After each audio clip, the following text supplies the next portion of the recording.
It's a cricket cockatocracy.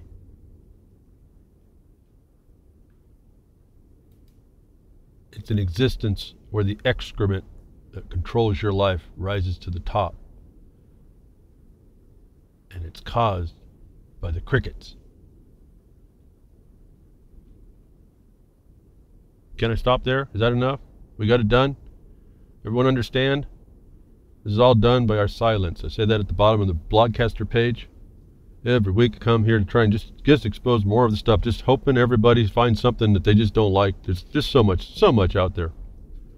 And we're living in a life, I don't know, this wasn't promised to, it wasn't anything I was promised when I was coming up, being brought up.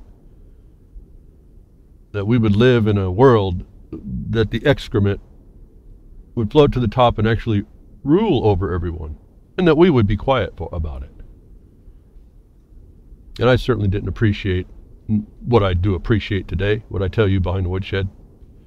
These certain insights that I believe are more true than not, in the fact of things that we were supposed to keep, the way international law requires that we have to keep them.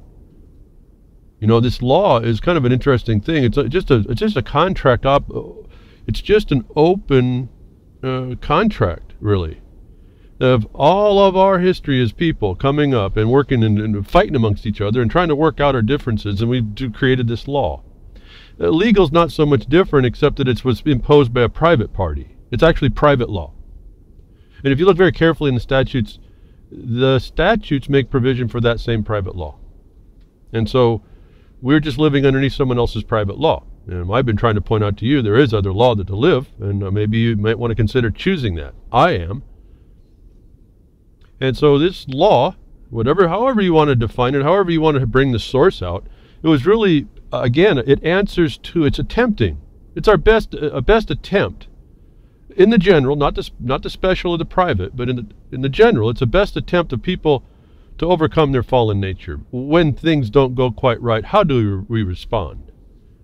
How are we going to go about when we know there's more of us coming, that there's not one in the world, it was a whole bunch of us. And we're going to have interactions and clashes. Those are the negatives. What contract are we going to agree to? So that's essentially, when you start looking at the rudiments of what we are, who we are, it gets us till today. We can't deny any of that. And I hear so many people doing that.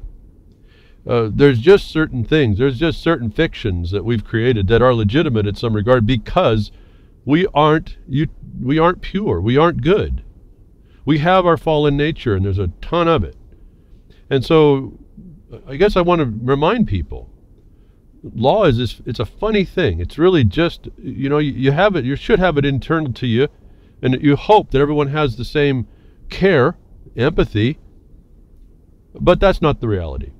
And I'm hoping one day we can work that out. We can become of the awareness that we just have to work more on ourselves to be more available to everybody, and not take no nonsense that we are even today. Our fallen nature is proving itself out, and what we're accepting is the new normal. Remember, that's declared by some privateer. So we have to go. We want to talk about law. It's really just these contracts that we make amongst ourselves, and even that's all a fiction. So I guess part of my point is, don't get wrapped up that you're dealing in fictions. They can be like anything. They're a tool. And we've tried to make it at least fair to everybody by saying there's an objective basis. It's written down. That's what we rely on. And that usually only comes into play when there's a problem. That we've now got a private party making all the rules that says about everything is a problem. That's our problem. And that you have allowed that to come into our world. You, not any one of you, all of us, is our problem. So this international law reflecting the fact that it's up to each one of us to deny what is not proper for us, to the extent that it's not, it doesn't also intrude on someone else. And this is the big balancing act. That's all law is. And we want an objective, so we put it in print, so it can't be changed so easily. It's really what you're looking at. You're looking at the prohibition in the United States was the prohibition on quick changing of things.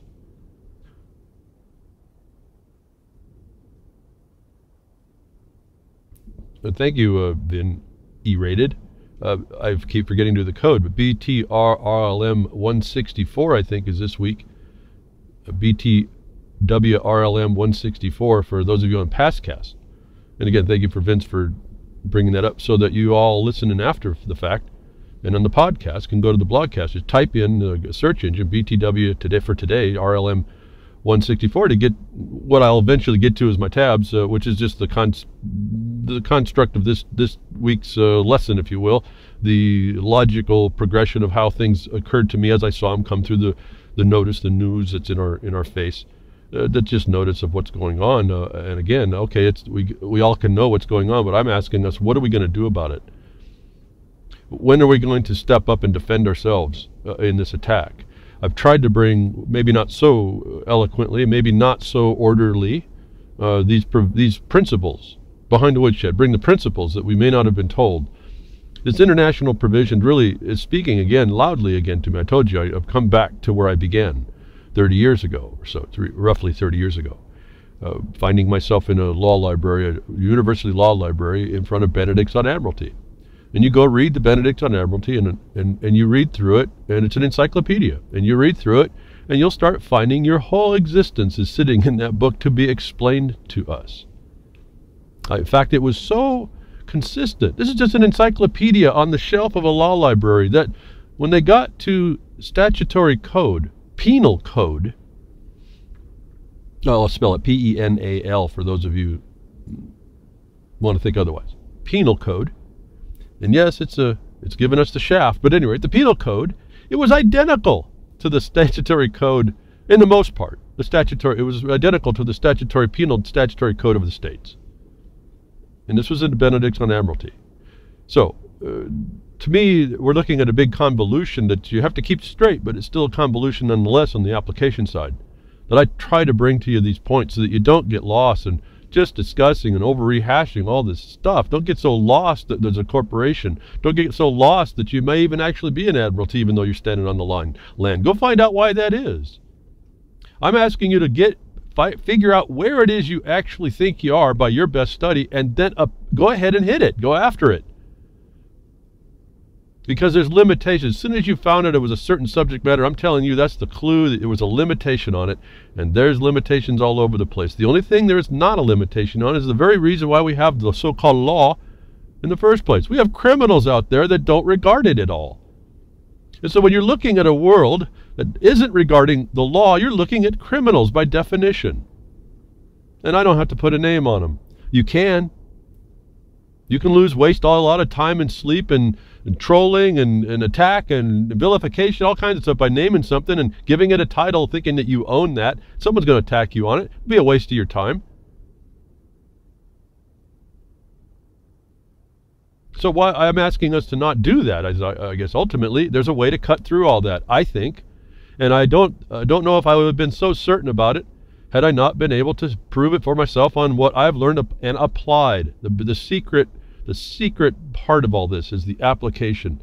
No excuse anywhere for not. Because as soon as your silence, your non-action, an appropriate action, is the silence being used against you. And I didn't make the rules about this. I'm not the criminal mind. I have a hard time actually dealing with that. I have to just figure out what I'm watching, and I have to apply what I see. And then after looking at all that I've looked at, and I have to say, maybe that's part of a little bit of an advantage. Why I'm here talking, because I see so many people that don't have what I did. And you're not going to get what I did. You have to go do that.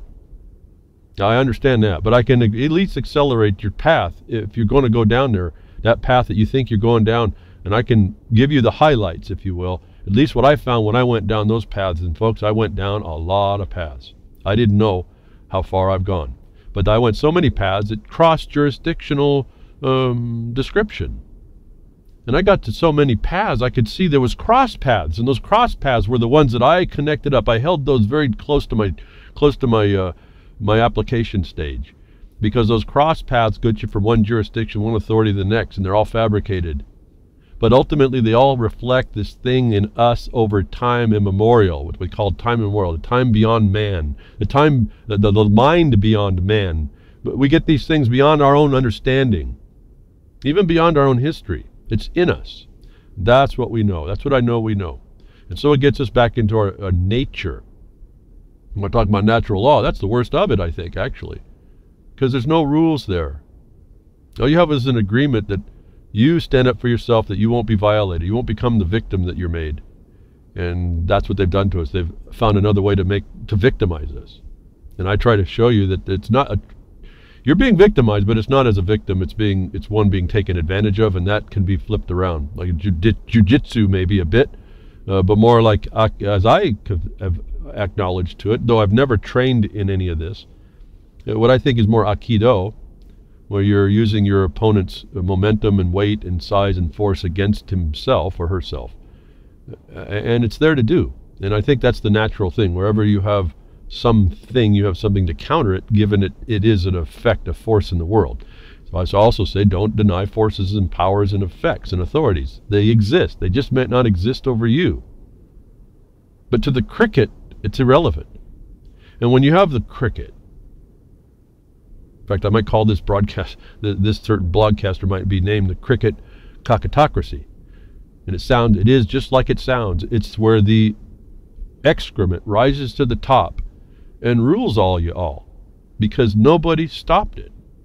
It's actually worse than just the most vile excrement. It's really a crime, because it's us allowing it to, and it's the crime itself. And so I don't know what more to say, really. I wish people just understood, had an instantaneous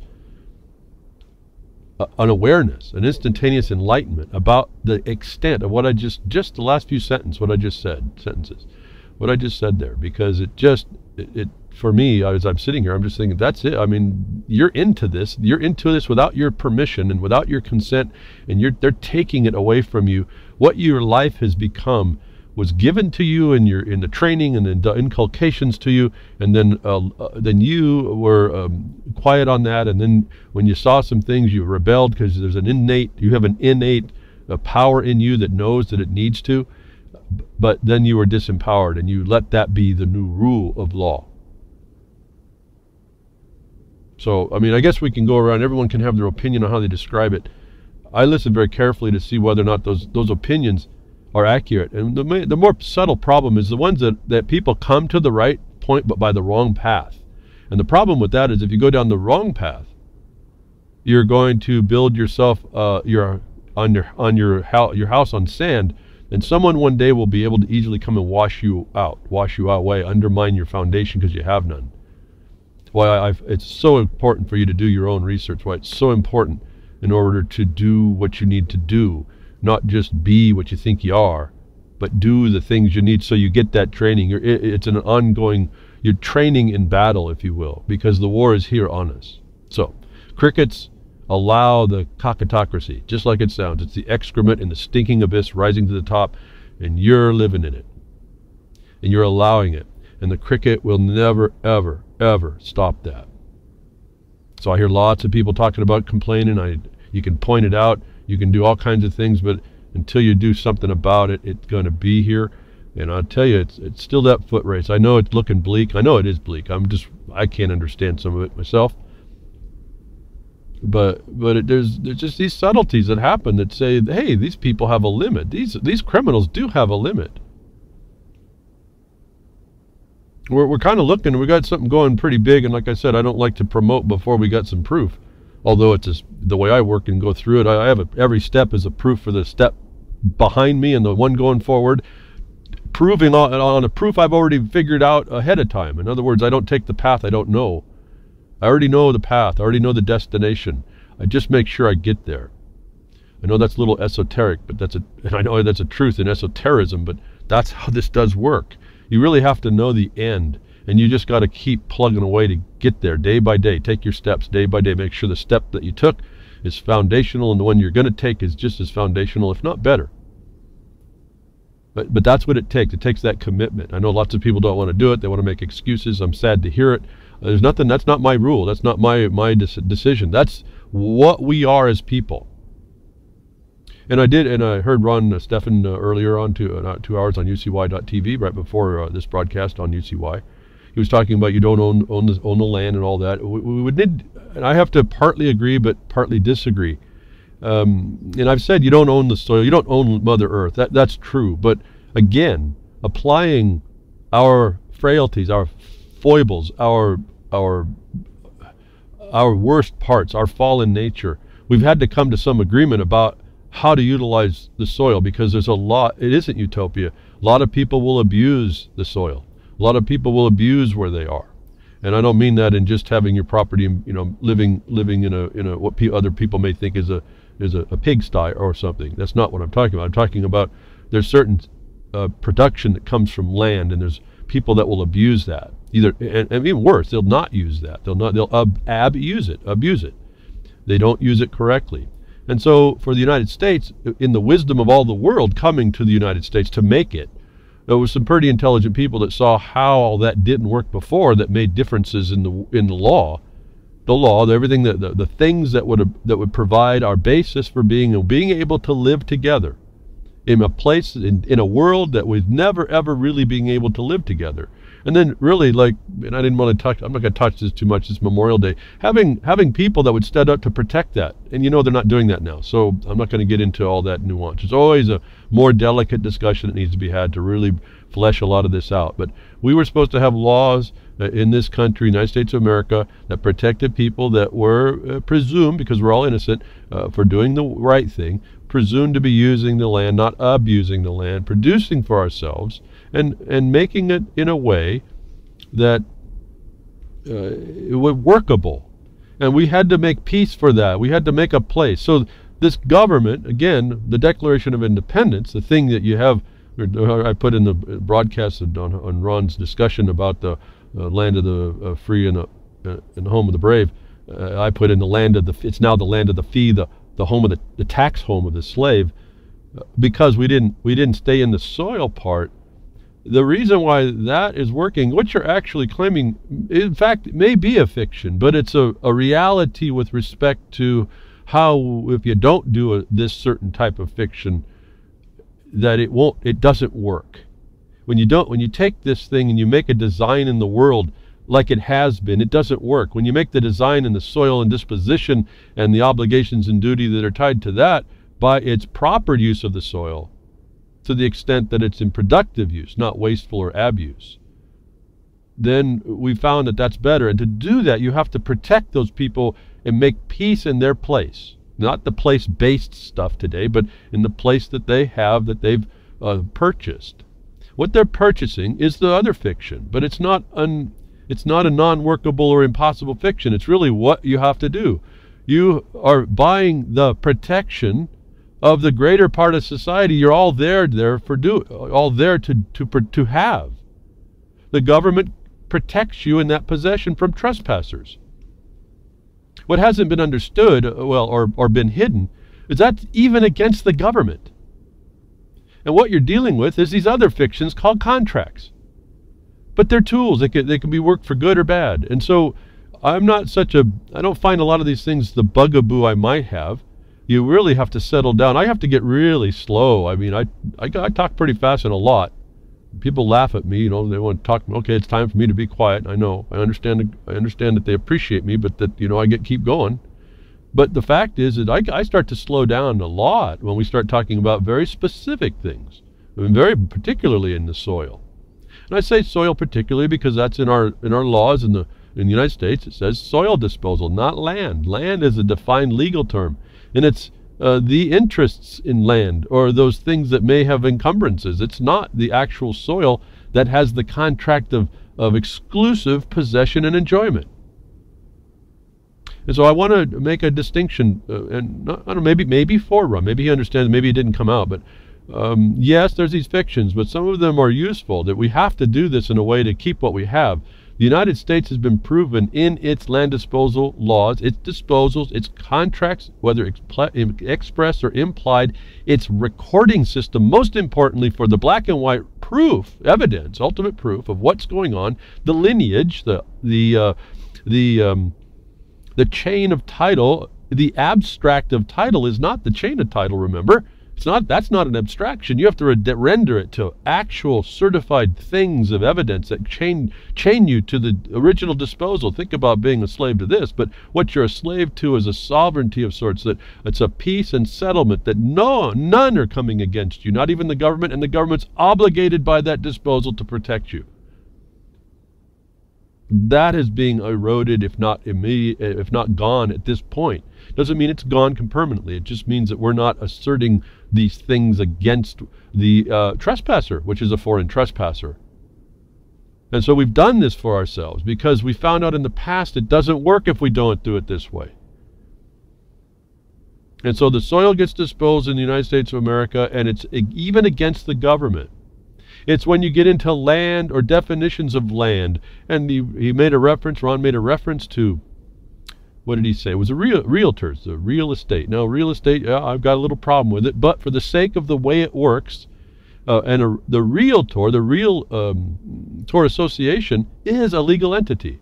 They're only speaking to this conditioned, less than fee simple status. I'm talking about the subtlety that's the important point, that you're not taking less than fee. You're taking fee simple, but beyond that, because your evidence says it's not only just a fee simple like you would think fee in that they've kind of attached back to Britain as a fee to as a feudal lord. You are taking the fee because they abandoned allodial titles for the evidence-based patent, which is in your constitutions as well. The letters patent. Those are in the soil, and the grantor of that can't touch that anymore based on the terms of the contract of the grant. In fact, he just stopped. Fletcher versus Peck. I think that date on that is 1901. Look that up. It's a very powerful case. Read it. Read about this. You'll see you deal in trusts. You start seeing the whole world in a different way. And so we have this agreement amongst ourselves, supposedly, in this black and white, and we use this black and white all the time to show that the people trying to trespass don't have the right. I've also pointed out to you, and other people that work with me see this, to do so in an official capacity. Trespass a property right, an interest, a remedy, or any of these things we talk about, under color of an authority. And they don't make any limitation on what the color of that authority is. If it encroaches or trespasses upon your rights, remedies, property, interests, contracts, whatever, it's a felony if it's done in a color of authority. And so we get right to the proof of the law. Even the statutory revision of that respects that point, because they have to. Those privateer interlopers, foreigners that came in, the Bar Association and others, are duty bound under international law to do that. And the point is, it doesn't matter if they become criminals, because then you have at least they're given one cover. Just keep the laws as you found them. And those laws you can change over time, you get to change. If you don't expect to be saved. And there's the if you can keep it, folks. It's all right there for us to see. And so crickets create the cocostocracy that you live in today. It stinks to high heaven. It's living in it's a creation of a stinking abyss where the most powerful excrement rises to the top and chokes everybody out on top of it. This is just not a thing that crickets are able to stop. It's only the people, men and women, who are out, who can show and see themselves, in their mind, cognize that they are outside of this construct. And I'm trying to show you, as I speak through this process, how you go about doing that. I said last week, did anybody appreciate, didn't get any feedback about it. Maybe y'all knew it, and I'm just saying some stuff I thought didn't know, because I'm misinterpreting what I see on the internet and written in the chat rooms and writing in the emails and all. Maybe you knew what I said. Did you truly and fully appreciate that I said you don't have a straw man? That it's the thing that they put out there is a fraud. I hope you fully heard that last week, because when you start to see this, there's no discussion. And I'm not going to get to it. I can see already. I'm so far down the road. But there was a discussion this week came through Twitter I think Gary L. put one link, and someone else did a link, and then someone else had got a part of that and put it up, and they're talking about what ends up being these fallacies, these arguments that they're bringing out. They're trying to show you how to identify propaganda, I think it was, and all this other thing, lies and this and that. And if you look very carefully, a lot of them are based on argument. And what have I said behind the woodshed? And why I don't do like everyone wants to, and it may have some power for people. Maybe I do it. I don't know. I never focused on it. To me right now, it's too much to deal with when I figured out another thing. I may accidentally do it. I don't know. But this trivium or quadrivium, it may help you to get back to certain things. But you know, everyone gets lost in all those rules. And I noticed something about this documentation that was saying, here's how you expose propaganda. Folks, I do it all the time. I never refer to these fallacy things. But you know, I deal with them. And I denounce them, and I out them, and I expose them, and I use that. If someone's trying to use that and I don't identify it as one of these fallacies, I don't identify the fallacies, show them how smart I am. I'm just working against their own integration with that to show how bad it is they're the criminal. But I looked very carefully on this list of things, and I noticed they're all dealing in argument. And what have I said behind the woodshed? I said, you don't walk into this battle as a question. You come with your evidence and you show how anybody that's trespassing you is the criminal in step one. You don't walk into an argument. If you're walking into an argument, you just like arguing, you're wasting your time, you don't understand your subject matter, or. But you're not there to solve something. That's why I have trouble even anymore discussing things with people. And it's not that I don't discuss things. When someone comes to me again with a specific problem, I can talk with them, and I can we walk the path of the knowledge that they need to know, that I think they need to know. I have them check it so that my conversation that I'm talking to them over has the foundation they can recognize, that I know I've been following, that I have to tread, that I have to repeatedly tread, that I can't fall off of not even a toe, because that toe will be lopped off by those that are the bandits just off the road or just off the highway, that are the path, that's the law. And I try to bring an understanding of the people that come with a specific problem, particularly in mining law, but it's extendable onto other things, with the knowledge of the overriding international imposition of us dealing with ourselves in an international way, because we're not one on the earth. We're a bunch of people independent, that we have to get along, and there has to be some objective form. Otherwise, we just use our opinions, and you see, that's our problem. You see, that's what happens in trolling. Everyone has their opinion, whether or not, and it falls into a question, doesn't it? The objective basis was to remove the questions, and I'm saying that's your clue. You come with the facts you can prove, not even in a question. And for land, it's real simple. You either have title or you don't. That's why I kind of focus on that, because once we get practice in doing that, and once we realize that the land that was disposed to any one of us, but is by a grant, by a contract, implied or expressed, actually it's expressed or implied in the order, that even against the government, we now see the bright line. That if we can get practiced in seeing that, at least for me, it showed me this bright line in well, you know, that's pretty broad, in lots and lots of other places, lots of different subject matters.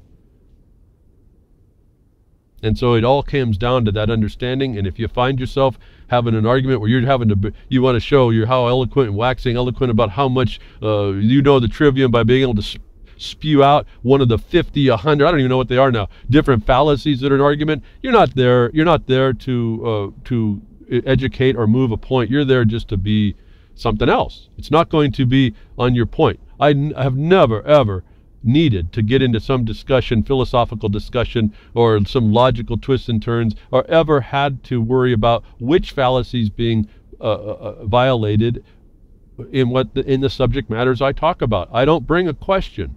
I may have a question, but it's not there to be part of an argument. If you're doing that and you find yourself doing that and your intention was to accomplish something, back off, step back, and rethink what you're doing. And I don't know where you're going to exactly find the problem, but you'll find a problem that you walked yourself in. So these fallacies, they may be important to outline how, but after a while, I start, my mind just goes numb.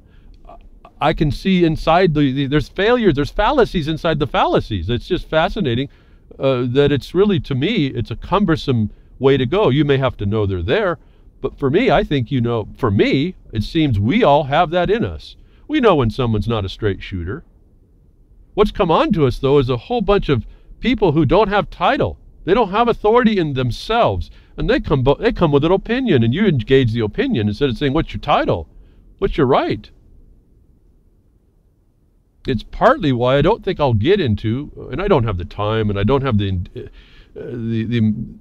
I'm not going to, it's like preparing for a debate. I don't have that time. I probably won't talk about too much, more than you hear me mention. And there's subtleties about this as well. I mean, it's not all absolute, but it's pretty absolute at some level about this concept of anarchy. And it's got its own meme going as well. It's all fabricated, new age to me. It doesn't fit. And I can see the fallacy in all of that. Not all of it, but I can see the fallacy enough that I know that I don't want to get into some discussion. I'm not going to answer somebody's question on a conversation that wants to talk about anarchy because I already know that it starts from a false premise. If it starts from a false premise, you're not going to be able to get to where you thought you were. It's just not going to happen. And then you're dealing in a question again. You've acceded to the authority of the false premise. Why would you do that to yourself? And so, because I'm looking at, there's not much more here to talk about, really, folks. It's not a question that we're being abused. We are being abused, and we're allowing it. And we're being the crickets that I see. And I think it's self-evident that's the case. Why? Because I'm still behind a woodshed broadcasting about that.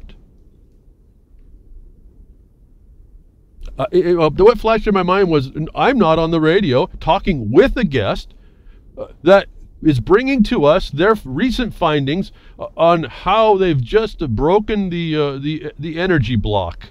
Maybe not 0 point, but more efficient, simple systems that we could actually break the energy bind and necklace that they put on us. I would be talking about those things. I would be talking about this more substantive things that for our purpose, because we got such a long way to go. We're close, but we still got such a long way to go. I wouldn't be talking about how you protect yourself when in a world that we see people being unprotected. In a place in the United States of America where we were supposed to be so far from this. What we see, it's wow, what an embarrassment. And again, I don't really want to harp on this. I got a lot of friends that are veterans. I mean, and I respect everybody, not for the veteran necessarily, but for the man, for the woman they are. What are we fighting for when it's to go kill other people that really didn't do us any good, and it's outside the constraint of defending our land? What are we sat down and thought about that we're allowing that? I mean, I'm not free of that. Not that I wanted to get in the military, but see, in my time, they were going to throw me in the military. I was told I had a better intelligence because about the people that went in. They said, well, at least you're thinking ahead that you don't like it, and you're going to pick your best path through it. That's pretty smart, because I didn't do that, and I got stuck over there. And so, I mean, I had a different awareness about getting in the military. But it's not like I wanted to. It was like they were going to force me in anyway, and I'm younger. That's all, like all of us, not knowing. But I was going to always pick my path if I could. And I started to find out people that would tell me mostly how. The interesting part was I started doing that, and all of a sudden the military would say that I was, they always told me I can have whatever I want. But they never really chose me, right? I mean, they just never made it happen. There was always an excuse that was outside of a constraint. That's where you start seeing it's a game. They do want fodder. They want you to walk in and do what you're going to do at their direction for the purposes of the unseen power. And so what are we defending in this country? What is this Memorial Day coming up? I have great sympathy, empathy for the people that are my friends that are veterans and what they went through. I'm just shocked at what they tell me. I can't imagine living that life and being a witness to what just carnage. It's not about that. It's not about the people that were there doing what they thought they had to do. It's the fact that we are drawn into this like it's some duty to go kill other people, and we don't And it's the politicians that become the heroes, as I saw a video go through. The politicians become the heroes. What about that, too? Isn't telling us exactly the problem. So, as I think about it, I'm so far off of this, but this is where I go. I have a tabs to go talk to you about stuff, but all of a sudden this pops up. I think it's as important. I don't try to just talk. I don't try to just, here, listen to me speak. There is, as my mind's working through this, it's these are some lessons, some observations that I've made. It's not in judgment of any one of us, because we're all under it, folks. What we're also under is these people that believe themselves to be the dictators underneath colors of all kinds of titles and authorities and jurisdictions and things like that. They may exist. The question is it really over you? And when you go argue about it, aren't you already defeated? Haven't you handed the argument to somebody else? Even if it's the other guy you're arguing or the woman that you're arguing with, and we'll agree to disagree. How much time have you wasted in a situation like that?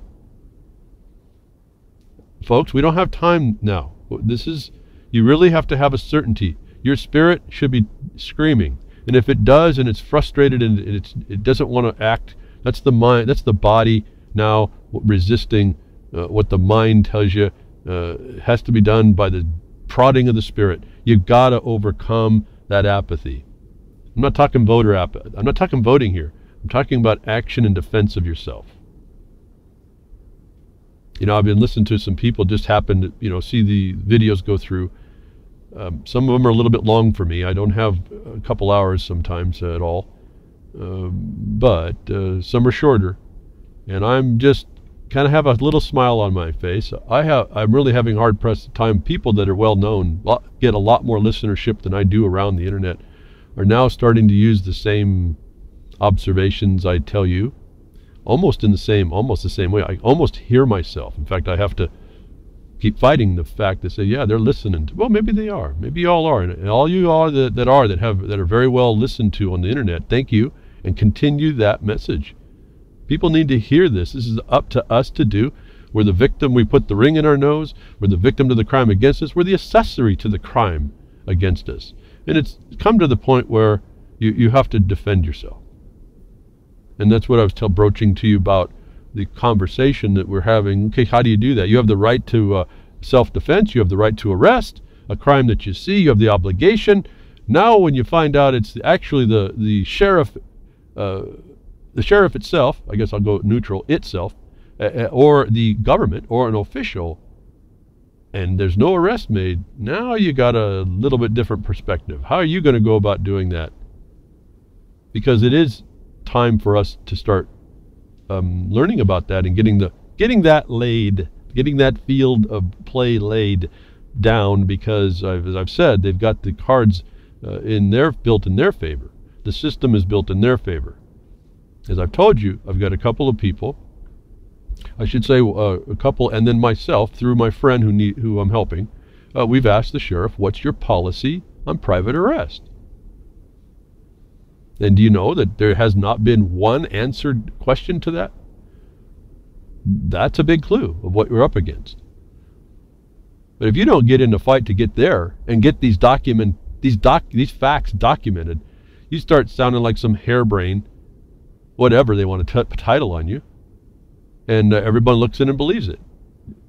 See, I don't know that there's anybody that can take what I'm saying, and I don't see anybody that has. In fact, that you remember, I don't know, if those of you that have followed me, you've seen him come through the phone calls on Oracle, or you see him come through the chat rooms periodically. They used to try and denounce what I said. It wasn't much of an effort because they got nothing coming, right? They got nothing in there, got nothing to bring. But they'd try. They'd try to subvert my message, try to subvert who I was, try to call vilification, and all y'all that knew better, you handled that. And I thank you for all that. I don't get the kind of problems lots of other people get. Maybe I'll call that on me. But the bottom line is the bottom line. And they can't deny that. And that bottom line is not supposed to trespass on people. And they can't deny that. And I can find that. I can show it. Not only can I show it by just a discussion, I can show it through our court case. I can show it for those that will pay attention You look at the docket, which is all you'll see. If you understand what that docket list says and shows, you'll have everything in knowledge of how you go about taking these people out. The problem is they're criminals. That's why we're having the problem. Law means nothing to them. So though we've gone through time immemorial, and we'll get back to this and maybe be able to move on from here. We go through time immemorial trying to work it out amongst ourselves from our fallen nature. These people throughout the same time, the ones that we've made the rule for, don't care. They don't care about it. So the law may exist, but they don't care. They're criminals. We've come to the time we have to enforce the law. And to do that, I've found you need a record, because the mentality, the inculcation is this excrement is the power. And so you have to make a record and take the time to make the record to show that that isn't the case. They're just criminals. And I will tell you again, if you don't hear it, and I don't try to show you my voice, I'm just saying, if you don't hear it in my voice, I have no real judgment on that. I just know that's a fact. And that needs to be dealt with. In other words, it's not, if I can call it, say, personal. I don't have any thought more about someone in office that's a criminal. They're just a criminal. They need to be stopped. Let's move on. Let's put them in the proper way. Let's give them the same due process we would give any other criminal. Let's put them behind bars when we can find an intelligent jury enough to show, or do better, you let them incriminate themselves by the way you file your record. Then it's all kind of done as you get to the end, and you finally find the officer that does justice. I don't mean judges, I mean the officer that does judge. That's anybody with a deceit to decision that takes up the cause that you've proven and brings justice to, or equity as they might talk about, to society. Because you're not talking about just you when you start moving. If you're smart, you're talking about those, well, let's say those similarly situated. That ends up being everybody else that's not a criminal. You'll find out when your best, most powerful remedies are those you speak for others and not as a story, but as a fact. In fact, all the extraordinary remedies require you speak for those others similarly situated, the larger society. There's an altruism in this as well. And so you start taking all this on, you start presenting it that way, you learn to present it like that. It makes it very hard for you to be the outlier, or the liar, whether it's out or not, liar. It makes it very hard for someone to vilify you. They end up showing themselves to be the criminal. If you are calm about that and realize where you're at and not make it an argument. Don't get it into a place where they can start using it. Just recognize they're using all those fallacies and turn it jiu-jitsu on them. Go Aikido all over them. If I'd use that position all over them, expose that. You don't expound on it, you just expose it by some other proof that buries them even farther. You keep them in the stinking abyss as you stand on the edge and keep heaping great quantities of authority, real authority on them. So to me, really, I wish I could just give you all what I know. That would be the time that we would have a discussion. When you had all the stuff I had, and we could look at this thing and say, okay, because I do this with people, or even, I have my study, they have theirs, and we get together. Our conversations are totally different. I don't have the trolling. We don't have the trolling. It's a lighthearted discussion. It's serious. And yeah, you get into that part, but at times you break off and it gets lighthearted about how you discuss these criminals, and then you get back into the nuances and you work it out. But you're working out within the constraint of the objective basis that anybody can see if you just go read it, that no one can deny when you present it, that the only one denying it is a criminal. It's really simple, actually. That if you all know, I just wish we had all my knowledge in somebody I'd like to hear it. We wouldn't it'd be like we wouldn't have to talk, actually. The only talking we do once we start to know is how we're going to expose the criminal. Where are they? Root them out. There's just not enough of us doing that. And there's a lot of us with bad experiences about doing that. And I think a lot of that, and this is not a perfect silver bullet for sure, but we've been doing it wrong, and that's why they've been taking advantage. They'll take advantage of you all the time. In fact, in one of the articles I was talking about it was exposed, they talk about creating gray areas. One of the responses we got by the sheriff, his first response, talked to gray. He actually used the term. Okay. I didn't go down the trivium or quadrivium fallacy list. I said, you just made a gray area you don't have title to make. You created a gray area, created a new jurisdiction you don't have authority in. That makes you a trespasser to that and to me. We just laid out what the effect of him utilizing that point was. I didn't go off on, oh, you just made a fallacy in this regard, it's this way, and forget all that. It's a waste of time. Just point out what they're doing, is use what they've done against themselves. What have I just done? I've got away from trying to use the tool of the education. I'm actually using the tool without even using. It's just part of me. I've not researched the trivium. If that makes me less in people's eyes, well, I'd have at it. I come here a different way. I don't say it's wrong. What I'm saying is that it's not the end-all be-all. It's just a thing that gets your awareness in the proper focus. Once you learn it, it takes the back seat to actually taking action. I hear people go through all these fallacies. It tires me out. I don't care. Fine. Now what are you going to do with it? Now that you're so smart, you outed someone for being a troll, what are you going to do about it? The problem for me is, why are you even talking to that one? Forget it. You're in the wrong space to start with. You started in the premise. You let him get you. You let him talk about stuff. It's irrelevant. And yes, I'm a little focused on maybe getting stuff done that I see needs to be done. So I'm a lot less talkative about that side. Does it mean I don't talk about things? No. In the chat room, at RLM chat, we're talking about the music that Grimner was playing, and he was playing Beatles, and how that was, what that was about. We talk about that. It's not all focused on certain things.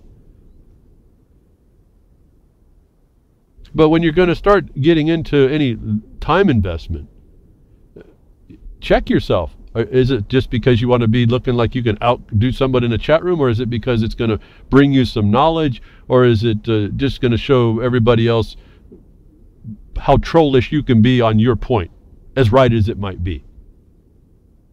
That's not helping us. None of that's helping us. It's going to be crickets. Again, it's proper action, not just any action, not defending your position, not defending your lesson ability. Folks, I always check myself on whether or not I learned what I learned correctly. It's the biggest concern I have, and concern didn't mean business, even though that's legal. I make it my business to try and make sure I'm not making mistakes. That's just on me anyway. I don't get wrapped up in the perfection of that, but I'm just always checking. It's just what you do. So I don't have time for people that want to question me. Not in the general, for sure. Tactically, strategically, yeah, but then there's a whole lot of facts that come with that discussion, and it's a private discussion. It's not in a general application. It's not something you got off of YouTube. It's not what someone believes or wrongly what the situation is. And it kind of, I cringe a bit when I hear my friends that I talk to that listen to me using the wrong phraseology. It doesn't have to be perfect, but it shows that there's a lack of connection of how the hierarchy of authorities have been that would put you in the right path and keep you there.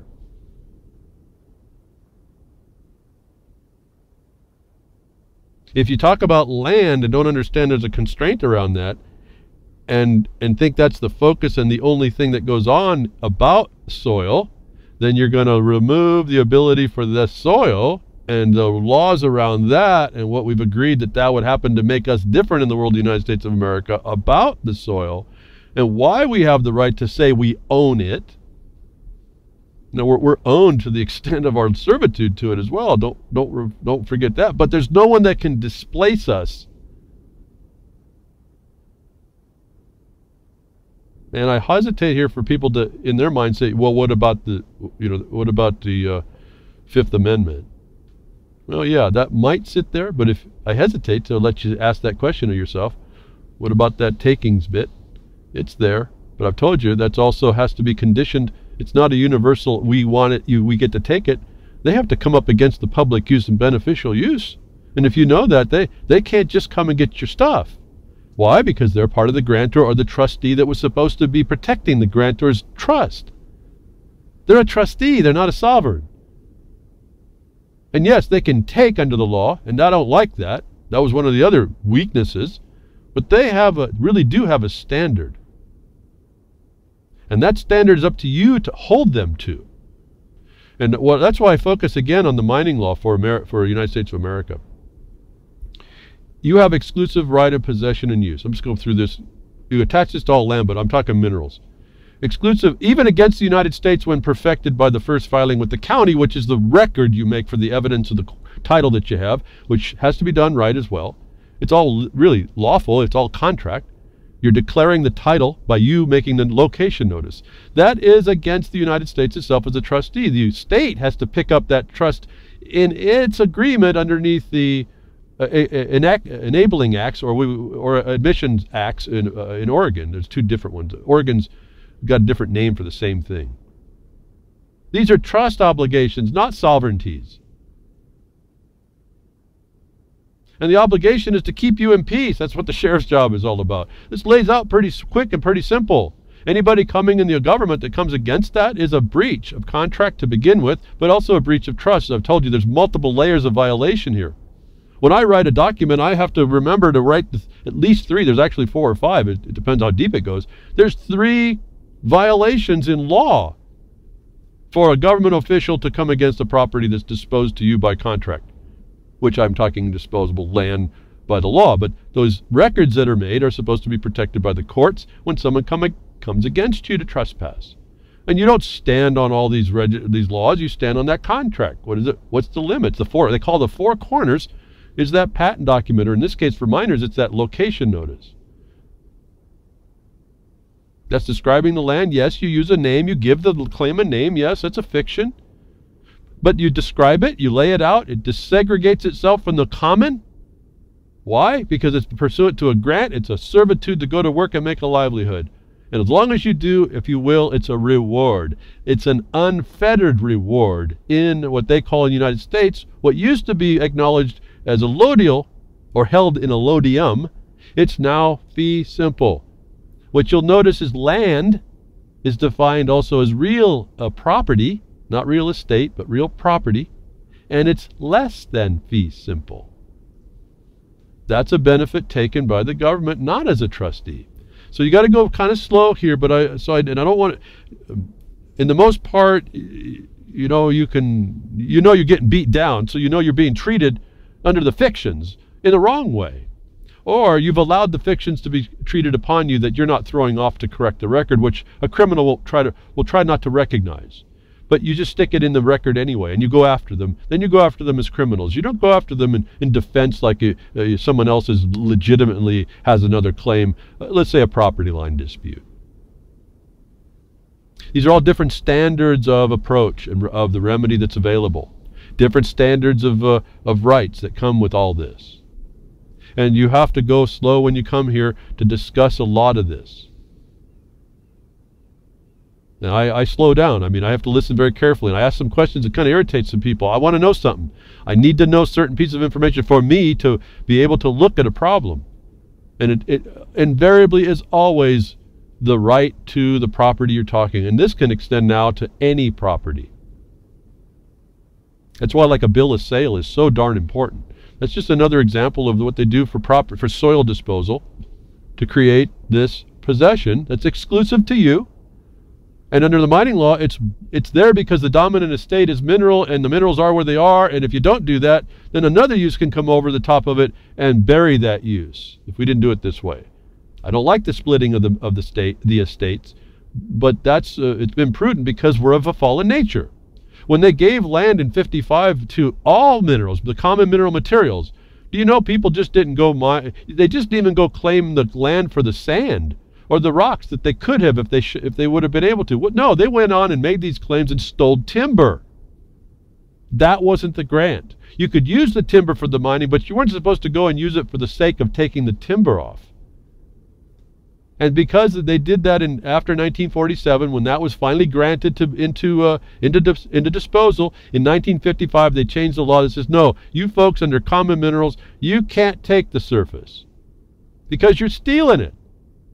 You're not using it for the intention, the good use that we need, the beneficial use, the public use that we need to dispose of soil for. So there's a logic about all this. If we get back to the basics of it and don't just throw it out, what you're seeing is a a violation to all this. And then it makes it very difficult. And then I see this all the time. There's people that just dislike me to no end. They just say, I don't know what I'm talking about. And yet everything they do is wrong. And they'll continue going and doing it wrong. No one not many, will settle down and just look at what I'm actually saying. They'll look at what they think that I'm saying and or what they think they know without the foundation.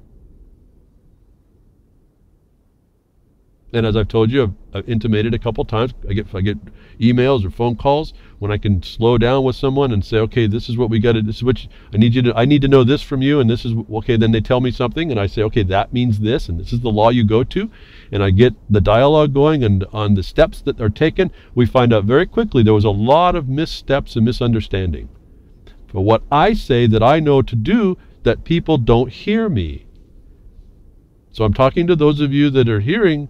Listening, maybe not quite hearing completely. And I'm not saying all of you don't, because I know I can tell by what you're doing that you're working. I have to appreciate a lot of you that are. I can just see it. You're working real hard to get this thing that was done to us wrong corrected.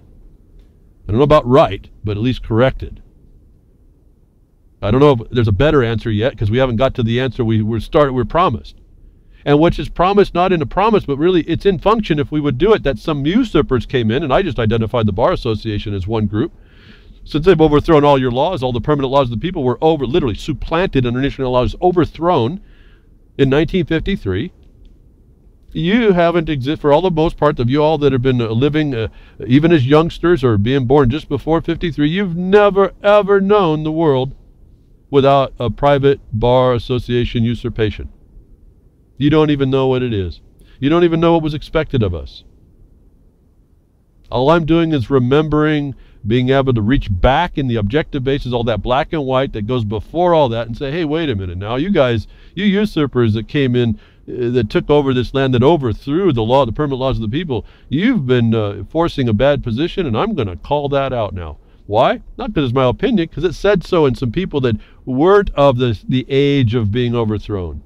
They weren't in the age of oppression or repression or whatever you want to call this thing. This, now what we see, we can say cockatocracy. Which I have to say, Ron reminded us of the word. I told you that. He reminded me that word was there. I forgot all about that one.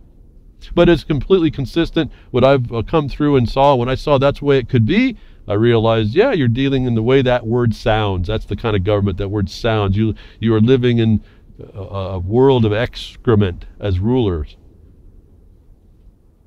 Everybody from Bush before, 10 years before 1950, anybody had no capacity before 1953 by law, by probably 18 years before 1953, has never experienced even the servitude after 33, but has never experienced the world in a proper way, the way it was supposed to be. And then that's been a gradated encroachment on top of that, because they didn't want to make it too obvious.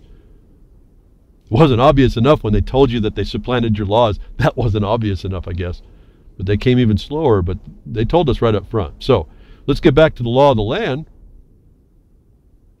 The disposal side, and the law of the land is actually disposal of soil. Let's make that clarity. And the land has been defined as water. Remember this one. So if you don't think you're in Admiralty all the time, go look at the land is defined as water. Soil hasn't been defined as that. That brings up like the movie Waterworld just flashed in my mind. Think about that one. That was a pretty important movie, even though it was long and kind of boring. Where'd you get that soil? I won't tell you. Everyone else lived under Admiralty. Anyway, let's move over to the soil.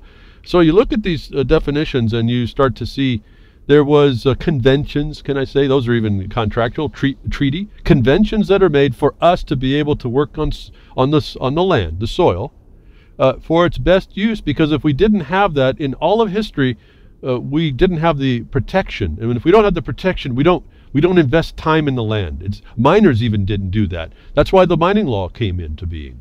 Miners would go, like you heard, the gold rush. The gold rush only hit all the gold that was easy to take out as quickly as the miner could go through and take it out. And the Congress looked at that and said, wow, that's just stripping the top. There's so much more mineral. In fact, the mining law starts out as an inferior mineral law because it doesn't declare all the valuable minerals that they find out a few years later they needed to point out that miners could have gotten. So this quick flash fire over the land for the first minerals was not the best use. They had to settle miners down and say, okay, as a reward, we'll go ahead and settle you down if you claim it and do the work of getting the mineral. Go deeper now. Take the time it takes to find the mineral, and we'll give you the land, and our laws will protect you to do that.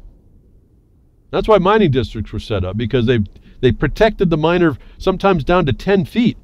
As long as he did what he was said to do about keeping the claim, to keep the claim, to show he was there and working the claim, the district was the government that protected him to do that. That's really all we're talking about in this land stuff. So when you say you own land, what you're doing is you're owning the right to claim exclusive beneficial use of the spot that's described. Yes, you're not actually owning the land, but we as people have had to produce from the land, and we found that we needed minerals from the land, and that's the underlying support for why that's an idea even. Otherwise, you're right. I mean, what do you do? You don't have any possession. Someone just comes along and takes, or you get a band of people, a tribe of people that protects you to go to your little cattail patch, or your yew bark collection stud, or your oats and hay that you find in the field, and you go back to that life.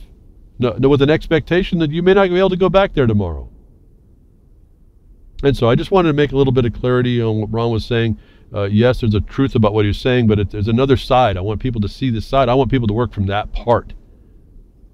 And I only say that because since I've been focusing on that, it's really brought a lot of clarity. It's brought a lot of, it's cut through the problem. It doesn't allow the conversation, the question that someone can even use these fallacies on you.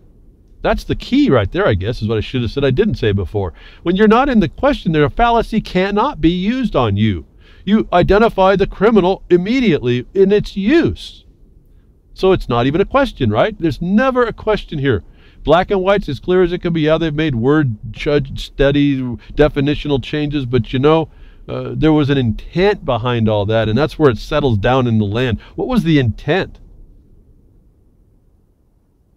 And people that would vilify me missed a recent court case where the state came in on the moratorium we enjoined, but they're now, other miners are trying to refight it out. They're walking in and they're talking nonsense through an attorney who's talking nonsense, and the state came in response to their nonsense talking and said, we're not even regulating y'all. And nobody heard that. Nobody heard the fact that the state admitted what we had said 2 years ago, that they can't do what we're doing, but they may be able to do what they said in the law, and we're not that.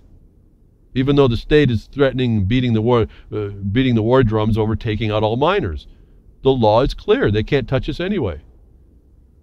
But we have miners that won't listen to me, going through attorneys that won't listen to me, going to argue a wrong position. They heard in court that the lawsuit they have is really frivolous compared to what the state's intending to do. It doesn't pertain there. What they do doesn't pertain to the law. And we've identified that back in 2013, but we said we didn't sue just the one law. We said you have a system of plunder going on that we're enjoining. So our lawsuit, if you look inside our docket, because that's all you're going to get, they've hidden all the files, explains to you what we filed. You'll just see the list of things we filed, and you think about what those tools would have done in law, why they were even filed, and what they might have said, and you'll see what happened in that case, and you'll see what is going on. And behind the scenes, we're talking with the governor saying, you're going to have to show cause how you're not committing treason here on this. And next thing we know, we hear the state saying, well, but we're not stopping the miner.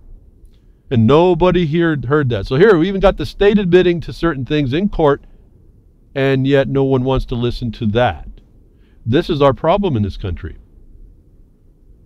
We're not really hearing what we're listening to, or listening to what we're hearing to. I don't know. What is that? We're just not paying attention. So functionally, we're crickets.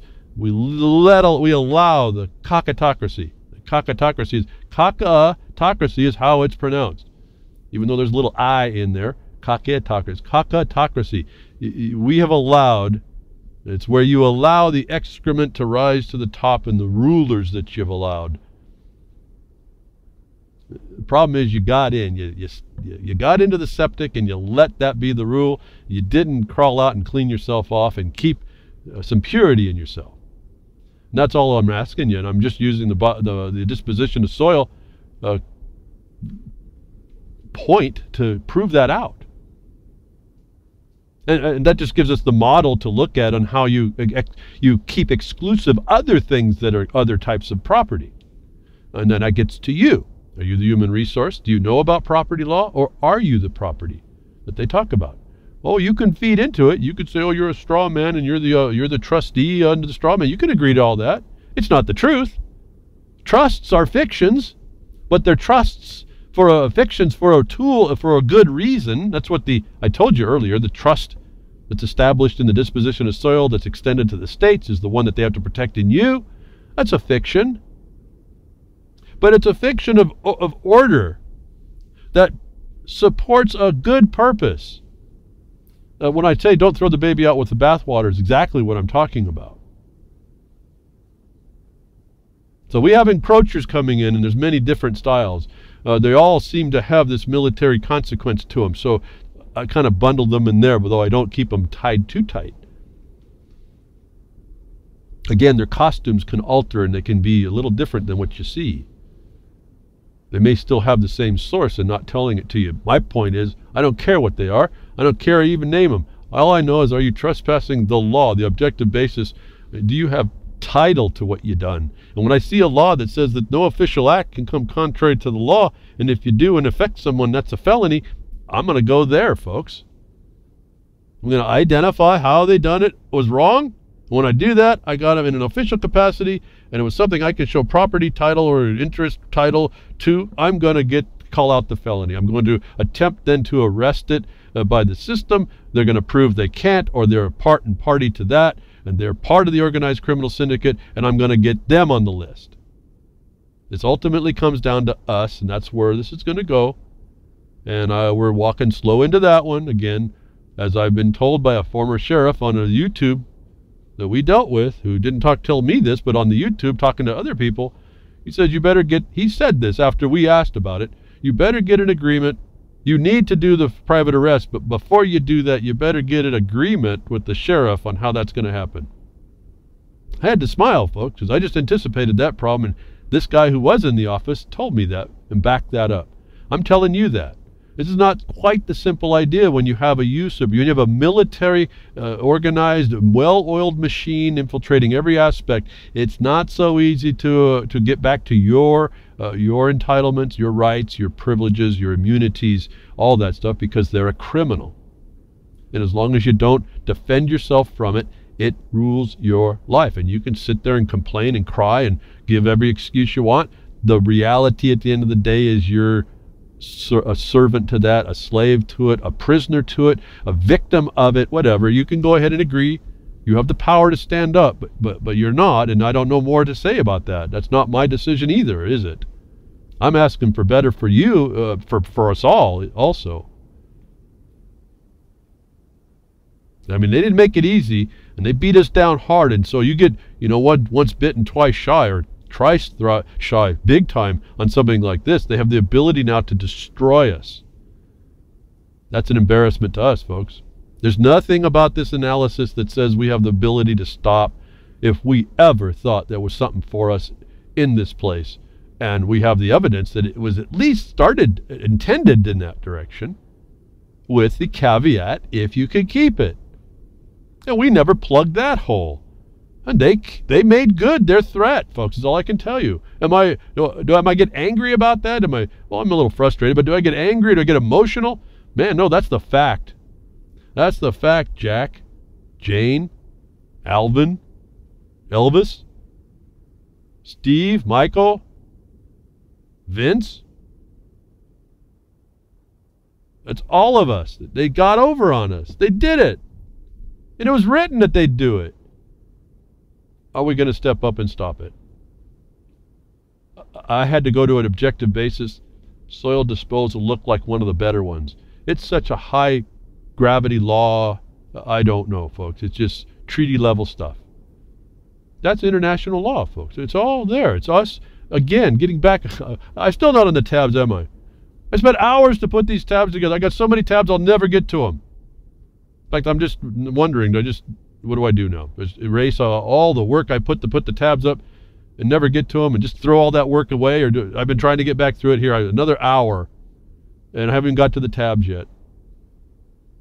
I guess assuming this is a lot of important stuff coming out right now, that it doesn't really matter about the news at some level, the notice. I've told you that. We can go through that over time. But this substance, the material substance of what I'm saying has to be understood.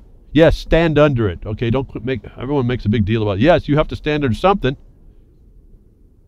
Stand under the principles. Understand how they work. The principles don't work. They work, folks. They're not sitting silent somewhere. It doesn't mean we have to become all vicious. Like I say, I'm not taking a big negative emotion. Yeah, I don't like it, but I don't drive and I understand the position of getting angry. Yeah, I get that. But to me, I think there's a lot of emotions you got to get beyond, and you use those behind you to find the greater harm than the emotion that has to be made right. And you take all that and you start applying it. You allow it to focus you. And I do this periodically. It's not like I don't get angry, I don't get frustrated, I don't get, you want to strangle something. I do all that, but it's only temporary. And what I have to do is say, okay, what are you going to do about it? What I say? What are you going to do about it? Not D-U-E as a debtor. No, D-O.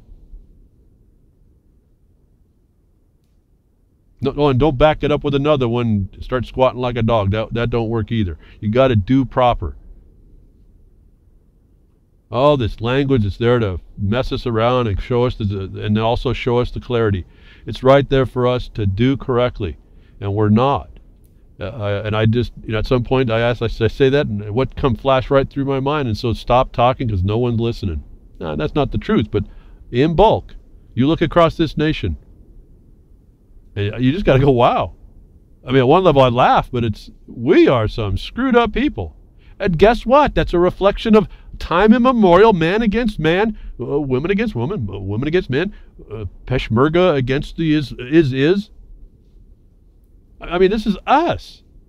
You can't deny this in us. And we do that in our own place. We do that local. I say go and fight local. We do that local. That's a negative that we have to overcome. We were supposed to do that with our records of objective basis that no one can actually deny, and you don't go into the statutory side necessarily. That gives you remedies or things that are available, and then the states abuse that. That's another adulteration. But for us, we just say, let's say the miner, it says in the black and white that no one should interfere with the mining or access to a mining claim. That's a misdemeanor. That's an objective basis that everyone's to know if they didn't know before. It's printed that when that happens, it's a crime. If you don't have it printed, then we get kind of fuzzy, don't we? That's why all this stuff exists, is a breach to somebody's property rights for the most part. Not the license side, not the commerce side. It's a whole different discussion. I don't even know that that's correct as well in some parts. So, like I said, you got to slow down when we get there. We aren't even there. I'm trying to show you there's a production side tied to the land that we call the land. It's the soil. It's based in treaty-powered law. It's based in obligations and duties of what we call the sovereign as a trustee, not the sovereign. The sovereign did its job in the disposal. It sits there now as the protector of the title it conveyed underneath its obligation to do so as a treaty. So stop with the nonsense and talking about deeds and land as far as it's been redefined as water and essentially state interests or commerce property that's less than the patent authority that underpins it. Remember, the patent isn't anything more than the ultimate evidence. You understand what I said there? It's the ultimate evidence in a system that's supposed to have courts that recognize that as the law. That's the law of the land. It's described in black and white, and you stick to it. You have to. You get nothing more than what's written, and you get anything that's applied. Even though you get nothing by implication, you get anything that is implied in the intention of the conveyance, in the disposal. You don't sell them. You don't stick them on the market. These are grant authorities. You become the grantor. You don't become the salesman. You don't warrant the property. You don't stick it in a system. You can, but as the underlying power doesn't, it can't be affected. And when you understand these things, there's a whole other analysis that goes on that clarifies a lot of the nonsense that have been put on us, that says that we need to know different, or we're supposed to know different, and that's the way it is. Because we go question these people with these real authorities, the power in the law, the power in the contract, and these so-called authorita that rule your life can't answer. They turn crickets. This is what I tell you what's happening. It's becoming more of a joke. Folks, when I've been doing this paperwork and we make that record and we bring the law and we don't get expounding on it, we just strictly speak to the violation and we speak to the authorities that they were obligated to, they don't answer. They can't open that can. They're finding themselves, they open a can of whoop-ass in the room, they're by themselves in the room, they're about to open a can of whoop-ass in. What do you think they know is going to happen? They're not going to open that can. They don't answer you. Because if they do, that can gets open and they're the only one standing in that room. And they'll be like Edna, if you've seen that picture. Edna opened up a can in the whoop-ass in the kitchen when she was all by herself. She sprawled out on the ground pretty quick. They know, folks. This shows you more criminality. And so we push that direction. Do I understand, yes, do we not ultimately own the land? We don't own the earth, yes, but because it just happens to be we're so not good to ourselves. We've had to make rules for ourselves so that we can at least use the land and have an expectation to use the land with some objective basis for time. And in the patent evidence, it says forever. Again, forever as long as the United States stands, right? Not as the criminal it's become or being overrun, as it was intended, at least as we can conceive, because we weren't there either. And notwithstanding, I understand absolutely, he's my mentor at some level, never met him. Lysander Spooner, there's no contract with us in that Constitution. Yes, there is not. But we have an expectation of how these people that take oaths to it to operate. And that is not as a sovereign when it gets to the soil. That's completely an obligation. A duty and obligation. There's both.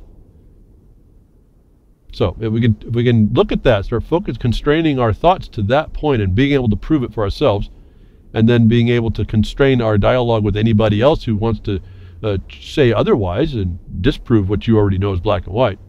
That's a simple discussion of proving out the black and white and that they don't know it, that they're misapplying it, that they're attempting to be a criminal because they are threatening you with it. You're supposed to be in peace and settlement. You aren't even supposed to suffer the encroachment of someone causing the question unless they have a right to do so. Trespass doesn't require intent either, folks. It requires no criminal element, no knowledge or intent, no will. It just happens. It can happen immediately. And we were supposed to be grown up and respect that in us for others as well. When something happens that's not your property, you either take care of it or you watch over it, or you go find the one who it may be owned. There's even who owns it, who it really it's possessed by at the time that their right, their title and interest says they have the right, that you've interfered with it. You are supposed to be respectful enough to deal with that, deal with your responsibility. We're supposed to be built inbred with that. See, they're supposed to be in us. That's our better nature. We don't need to resort to law. It's when you don't that the other party gets to say, hey, he was a trespasser, damaged a fence and didn't have the right to. Stole my stuff, didn't have a right to. See, folks, when you find something, there's even rules for how you turn it back into the state.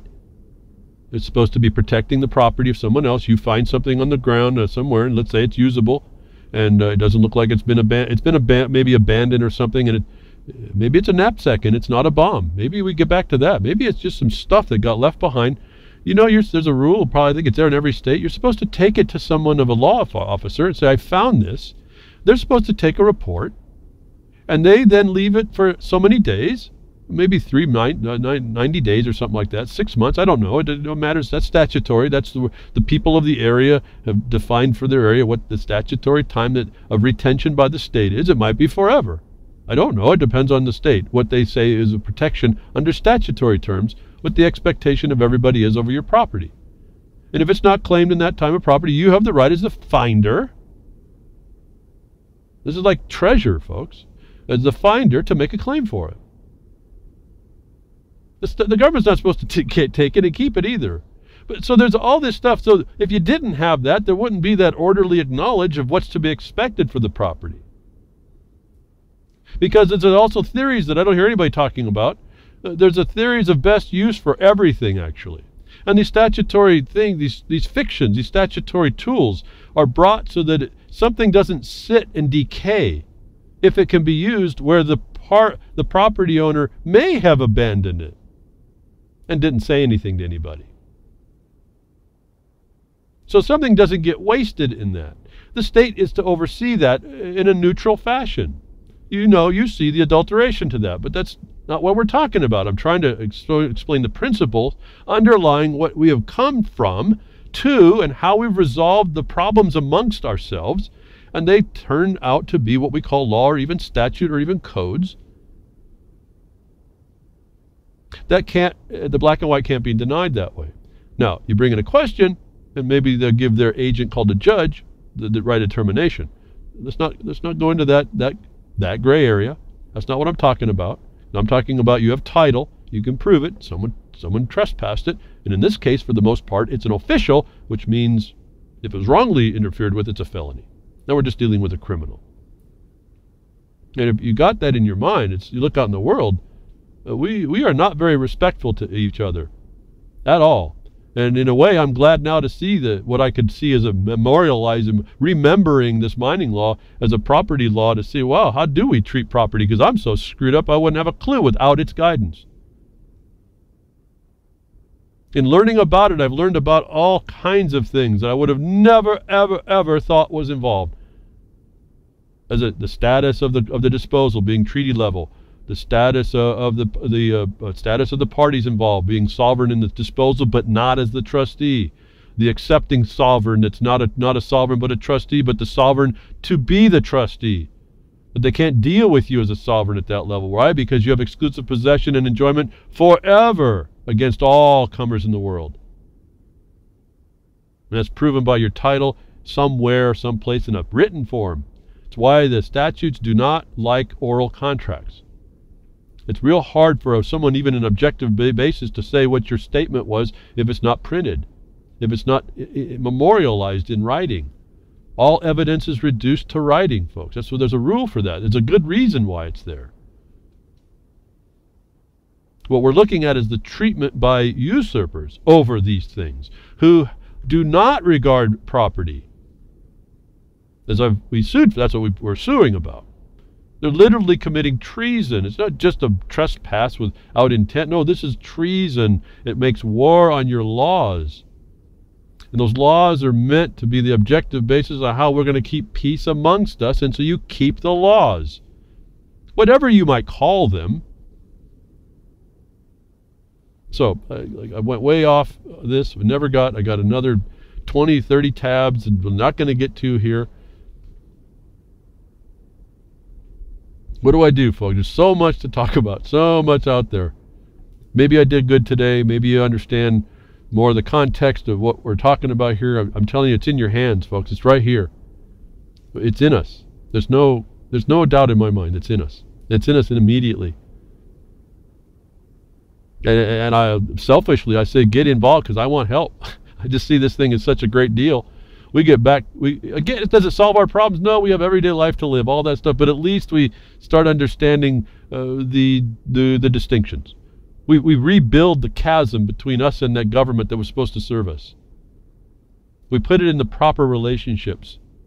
We have the proper understanding again, not the one we were told about. And it's like having a 6-shooter in the West. I mean, it just brought peace. There was something about the threat of being someone able to defend themselves that brought peace to everybody. A certain respect happens. Does anyone really intend to hurt anybody? No, but that's because of who we are. We apparently need that reminder. And that's all some of this, in particular the soil disposal law is. It's that reminder in writing of who can do what and how. And when you get to the patent where it's disposed land, disposed soil, not many exclusive possession and enjoyment. It's pretty exclusive to all the world. That includes whether or not you consider the government something or an entity or a fiction or what, or a corporation or not, against all the world. All and forever are pretty large words. That's being destroyed in us, and you see the destruction of our peoples in all places when that is not respected. I guess that's the clearest thing I can tell you. Why, it's all a reflection to me. It's all this carnival mirror of the world, destroying what the United States was different, that made it different, that made it better than any other place. Not to be patriotic, flag-waving rah-rah about the United States of America, but that is something to be pretty patriotic about, that we finally established in its best sense governments that had service to the property possessors, and that property was important, and that you would understand that sufficient that you wouldn't become property. What's the first thing they did? They made you a beast of burden. They stuck you into servitudes that they get you to buy into by whatever way, and then you become the human resource. I don't know what more can I say, folks. We got to stop. We either intend to stop that or we don't. No, excuse me, I said that wrong. You either stop it or you don't. Forget the intention. Stop thinking about it, folks. I got to get this all the time. Yeah, you got to think about something, but do it with the purpose to go take action. Take action. We're in misposition here. I think I can finally get over to it. There's this big collusion going on. I just look at it's a big criminal syndicate. Organized crime. You all listen to me, say, yeah, we see the criminality. Yeah, okay, fine. No, I'm talking about actually beyond identifying it to actually becoming positioned and creating the evidence and taking the steps to out it and then arrest it. That's the ongoing process. That there's only a few people I know of that are really doing it correctly. I see lots of misinformation. In fact, I was offered a video to watch, and I can't remember now what it was. I really can't remember. I wish I could because it's important. But I didn't even get 3 or 4 minutes in. All the statements that were made sounded plausible. They sounded pretty good. But when you apply the foundation to it, they were not actually accurate. And that's how the conversation starts. See, when I get to there, I really don't have much more time to be kind of going down. The premise is wrong. How are we getting to the truth? That you get to the truth becomes an accident, even though it may be the truth, but that can be washed out pretty quickly in the future if you get really challenged. But it took after 3 minutes of multiple errors, misinterpretations, misstatements, and good, clear misstatements that I hear repeated by lots of other people as well, I guess is the point. And all it takes is being able to read the black and white that's available, even for the corporation called the United States, and see that it isn't applied the way it's even stated by these people in the videos. So again, you have to be very careful on what you're doing. Well, I say you need to really do the footwork here. It's your race. It's your job to protect yourself.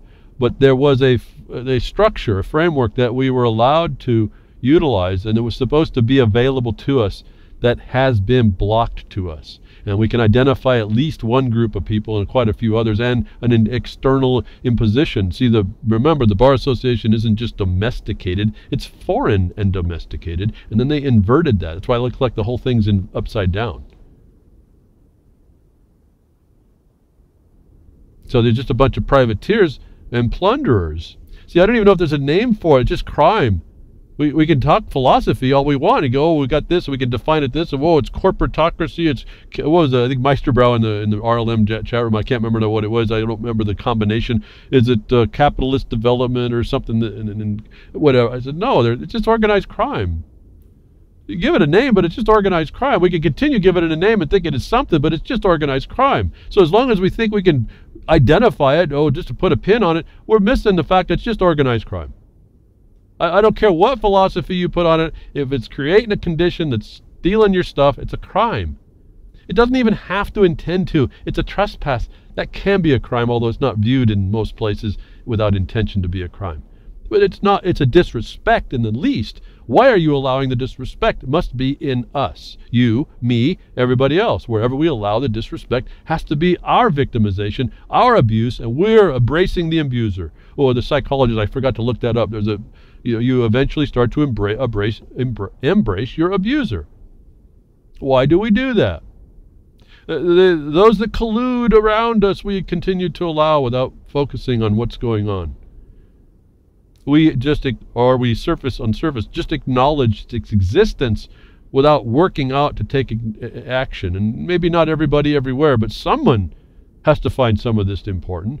Emails show TPP collusion between big banks and Obama administration. We'll all go, yeah, we predicted all that. Yeah, but here's the evidence, folks. We're talking about evidence.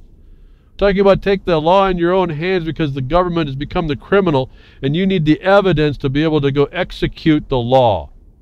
Not the people, the law. Bring them into accountability. That's sorely missing in this country at this point. And I know I got the proof. I know, folks. It's not over. We're still pushing it. But I got the proof, so I'm sitting a little bit more confirmed in my, if it was opinion, now it's fact, evidence, fact, witness, it's conviction, it's their confession, folks. It's how you set the record. Emails obtained through the Freedom of Information Act, there's a tool, shows the U.S. Trade Representative Michael Froman discussing TPP with Goldman Sachs lobbyists. Actually reading the surface of that, I don't know the importance of all that, but you start knowing about the way this thing works out, you know that there are insiders, right? It's an inside job. There's the proof. We don't have it anywhere else. We have it here. Some of you can pick this up, figure out how this affected you, bring this into importance for you, give yourself the so-called standing to go after this. Here's the starting. They actually give you the series of emails. You'll get this in the Blogcaster. There's probably not going to be many tabs in the Blogcaster this week, but this will be one. It's a PDF you can get. You can see what they talk about, how they do it, who's done it. You can then take that method and you can probably apply it to your own state, even your county. Someone's talking to someone behind the scenes, if it's good old boys. Maybe not this subject, because that's a federal thing, but maybe local subjects. You got the clue. You got the eye to see. You're looking for, it's like the camouflage they put up. You're looking for the anomaly that's very hard to see. That's what you're looking for. Here, we got more than an anomaly. We got a proof. It's an inside job. We knew it. I told you. Why? Because it's all bottom line, folks. This is in the commercial worst sense, the political sense. That's why politicians are heroes, and the ones that go to are fodder. What Kissinger said, I think I put this in a tweet behind Woodshed is the account. I quoted Woodward quoting Kissinger about the military man being nothing but a dumb animal used for foreign policy. That's the absolute truth, folks. What's to be a hero in that? And the video that I just saw that passed around, it's going around, it shows that the politicians are the hero and the veteran gets beat down. Look at the abuse. As a veteran, how can you not take that as a clue? That all this other stuff about the promotion of the one day they give you is a slap in your face. And I feel bad. I mean, I've got some really good friends, very veteran, beautiful people.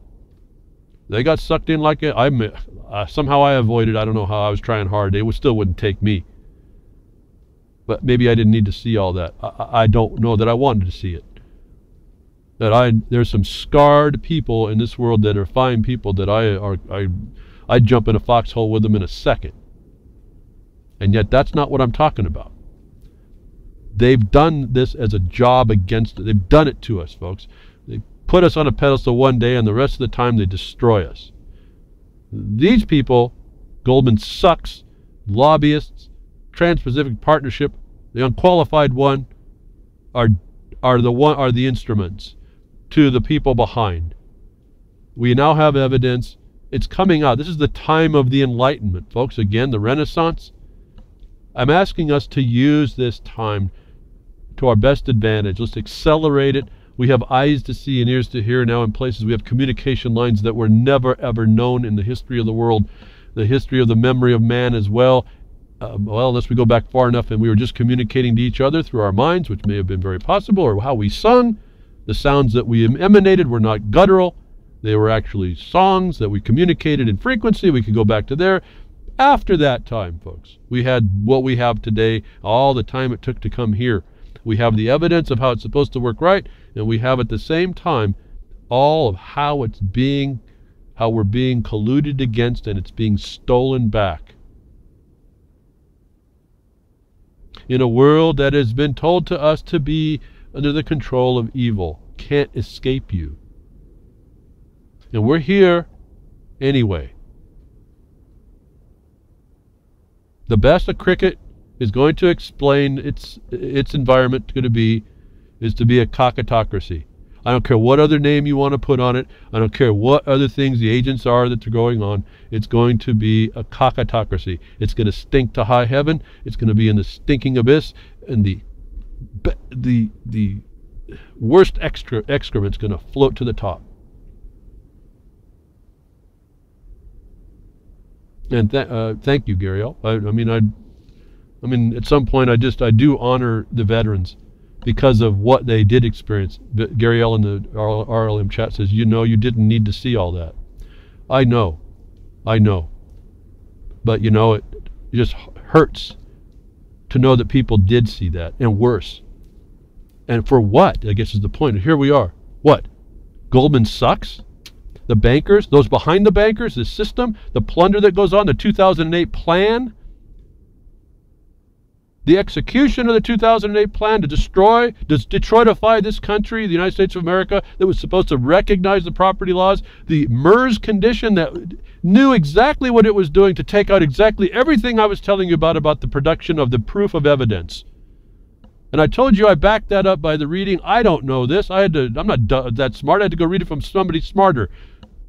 The Mystery of Capital, Hernando de Soto, Geneva-trained economist out of Peru, says that the United States, he did the analysis, our system of records and our laws that keep those system of records as evidence and the proof of our property was what made our United States difference, and they went and used MERS to destroy those evidence records.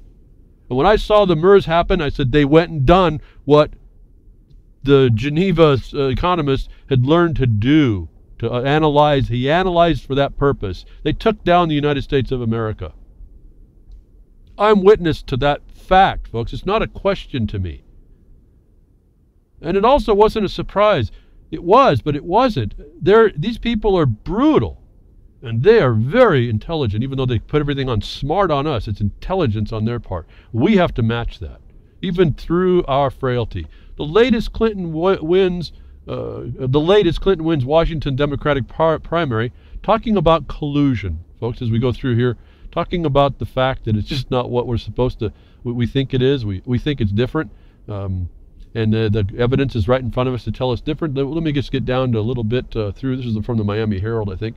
Washington has both a presidential primary and a caucus system. This is over Bernie Sanders winning in Vermont on the Tuesday before, and Clinton winning in Washington. And it says the Democratic, if you thought your vote meant anything, folks, this is the whole point. No, it's a franchise, it's a utility. Talk about UCC, let's get into that. Let's get into that, folks. It's a franchise, a utility on the highway for the public good. Okay, think about this. The Democratic presidential primary in Washington, they said Clinton had won. However, the results don't affect the allocation of delegates. Let me remind you, if I talked about him last week, William Roberts talking about the delegate system. And you go to these caucuses and you vote, and you think as a voter that day you went in and you think your vote means something. And I'm not talking of my support for any of these political parties. It's all a fraud before us, okay? It's a utility against you. That's fine. You can believe in it if you want. I don't. But I'm pointing out something here that you have to hear, not as a political statement, more than a factual statement of how they're taking us down, and that you don't really matter. For all of you that think you do, or even those that don't think you do. But see, I don't think a lot of you really understand the why, the substantial why behind what you think. That's even more powerful than your opinion. Washington has both a presidential primary and a caucus system. Cockatocracy, folks. Wow. It even sounds the same, a caucus. What do you think is being produced from that? Anyway, but Democrats will ignore the results of Tuesday. The Democrats will be ignoring the results of the Tuesday primary, where Clinton won, having chosen to continue to use the party caucus system to allocate their national convention delegates. Sanders handily won the Democratic caucuses in March. Voters in Washington, you should be pretty upset if that's who you want.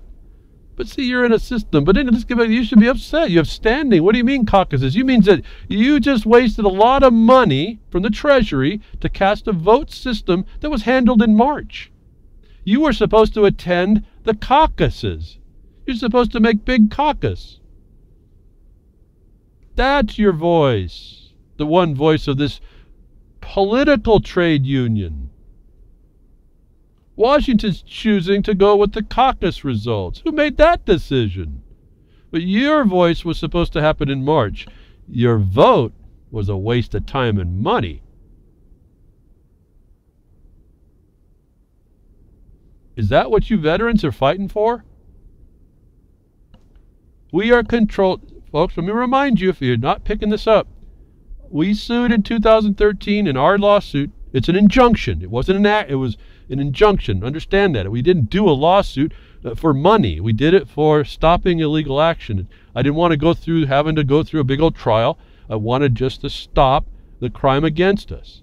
Without going to money, we don't have to, it's all in equity. I don't have to worry about a lot. It still can be a lot of work if they come back correctly, but I didn't want to go through a damages case. Understand the tactics and the strategies you have to figure out on this.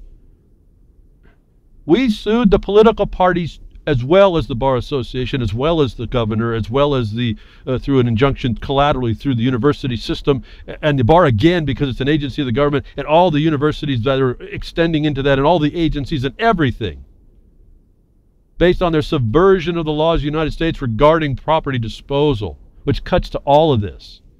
We sued the political parties. Why? You hear it right here. They're just a primary association, a legal entity, a corporation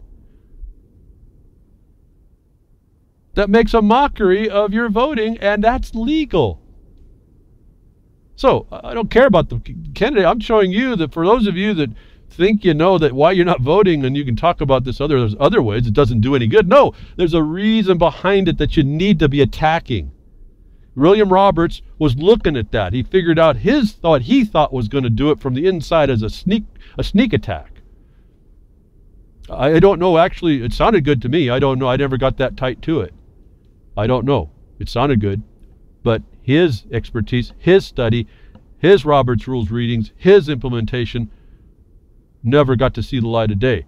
He ran out of time before he could be effectual. That's all of us, folks. They're waiting for those of us that are doing something to die. I was able to take myself, able to see what they were doing in the system. 2013 was in the district, mining district, with a bunch of other people, and we got together and we were able to out that thing and memorialize it, even if no one else understands what actually happened. It's there to be learned and seen. It's not a fiction that that's what happens and that's what we did, and we went after these political parties. I guess that's an evidence to show you William Roberts wanted to do it one way. We did it a different way to out the problem. But it had to be done. It has to be done.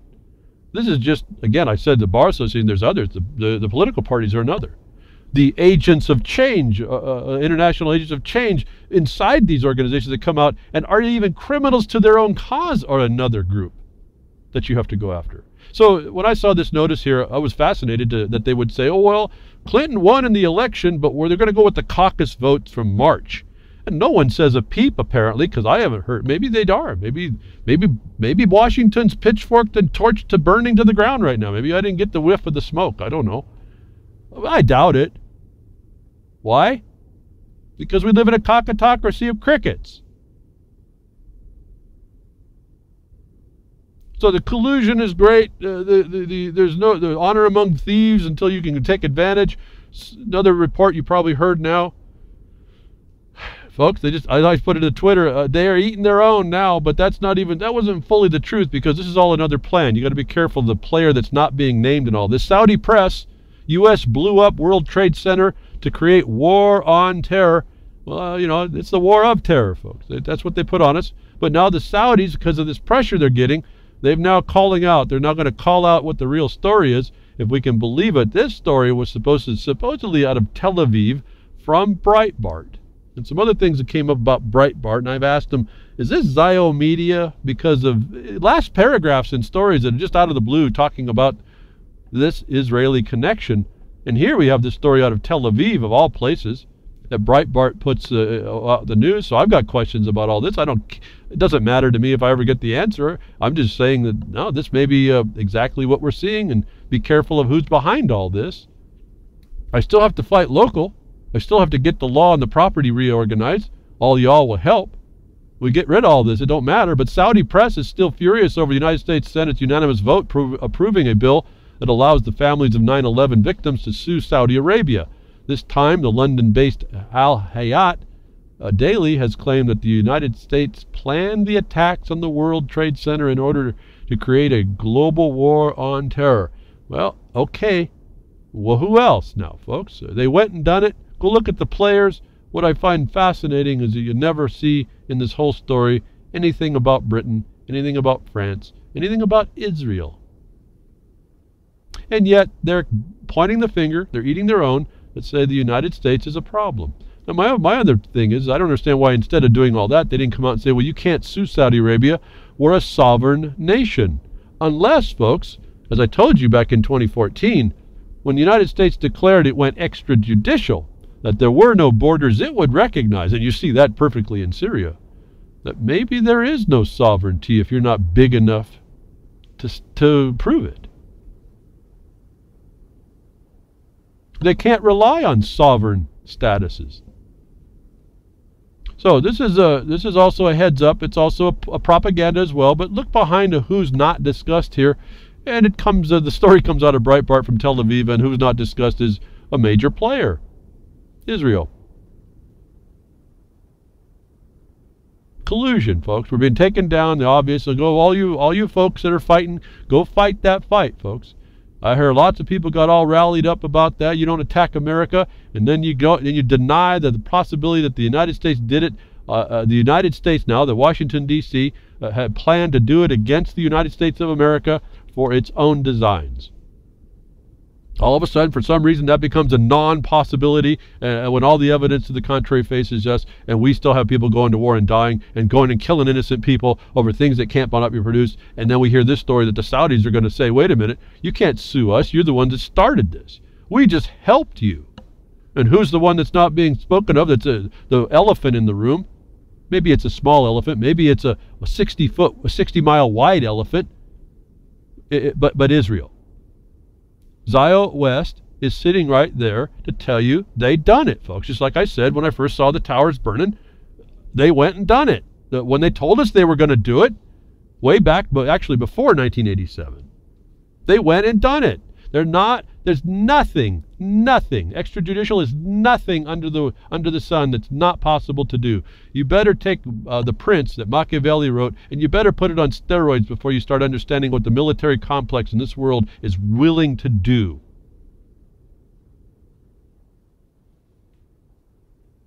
The propaganda is thick. We've got collusion in the media. They're telling us, like I told you, this is the notice. We can do with it where we want. Who's ever capable can run and go in ahead and do what they can. I'm trying to show you there's evidence here to pry where we pry. The FOIAs are tools. You take a standing for something, stand for something, folks, or you stand for anything, I guess, but stand for something, and just ply your way with this just to see what you can uncover. What do we fight for, folks? We're not fighting for ourselves, which we should have. We're not even fighting for ourselves. Why do you think we go out and fight for wrong causes? We don't have any principles in us. It's partly why I call it behind a woodshed. It's not like I'm the one with all the principles. I'm just saying I've found some that we weren't really told, that we're ignoring or not using, and maybe people need to hear how that eventuated itself. And that's what I started the broadcast for. It actually has lots of meanings. I've thought about maybe everyone wants to hear change, and I'll change it. I'll give it another name. But this is pretty accurate what I sense about this. There's principles in us that we've lost or were never given that are there to find, that we need to have in order to do right for our own self, have respect for us. Because otherwise we're going to be propagandized too, and we get our attention because we got this ADHD thing going on for some reason. We're pretty inquisitive little monkeys. We get our attention spans real short, and they make it so, and they help us to do that. Maybe I don't have such a short attention span where I have just eliminated as much as I can possibly find that's processed foods out of places that aren't supposed to be done, and I don't eat fast food joints and all that stuff. I have a pretty simple diet. Nice, simple food's great food. I don't even know why people eat some stuff that's richer and smaller and more artistic on a plate. You look at it, you say, how is anybody going to survive on 3 strips of fish and this sauce that looks like a string on your plate? With a green garnish, how am I supposed to survive on that? No, give me a nice thick chicken soup or stew or pot pie or whatever. Give me the rice and chicken. Give me the stuff alive. Do it homemade as best you can. I don't have a lot of the problems I hear out there. But this is what they do to us. We believe what we're told, we act by it, or we ignore it, which can be worse. I've told you over and over how that can be worse. And I told you how they're doing this stuff to put the fear of, the war of terror on you. They put terror in every aspect on you. That's collusion at all levels. We know all that. It's time for us to step in, put our foot down, and call out parts of it that are most important to us. You don't have to do everything, because not everything, a lot of that just disappears when you start becoming principled in your life and don't accept less and respect yourself and respect others. A lot of that starts to disappear pretty quick. But I want to touch base on something else. It's an ongoing theme since 2011 in Fukushima, and blaming the world on Fukushima. Radioactive materials found in West Lake runoff area. I find it very interesting, blame it on Fukushima, but they throw radioactive out there. And this had the sound of Alex Jones when he ran over to the coast to go to the Northern California to go research the Fukuzilla that attacked the beach there, remember? And guess what? This story tells you just like that one. Radioactive material has been discovered in a drainage area located in the northwest portion of the West Lake landfill. The Federal Environmental Protection Agency ordered landfill owner Republic Services and the Cotter Corporation to collect sediment samples in March in response to heavy rains that occurred in late December and early January. EPA officials have determined that the radionuclides found in one sample taken from the area are consistent with the radioactive materials found where, folks? Fukuzilla did it? Fukushima? Chernobyl? Where? Oh, they're from the West Lake landfill, obviously, according to the new releases sent out Thursday afternoon. Period. Oh, West Lake landfill, radioactive material must be some man-made material, right? Oh, they stopped the sentence there. This media is involved in this deception. Let's read some more. The detected levels of thorium. Oh, the second sentence tells us it's natural rocks that are radioactive. Thorium, just like out there on the coast. Remember radium? That's a natural element as well in the rocks. So they lead with radiation, they read with radioactive material coming out of a landfill. What else could be leaching from a landfill but radioactive, what do you call it, dirty bomb material, all this nonsense. It's just thorium, folks, a natural mineral. And it's washed out because there was lots of rains.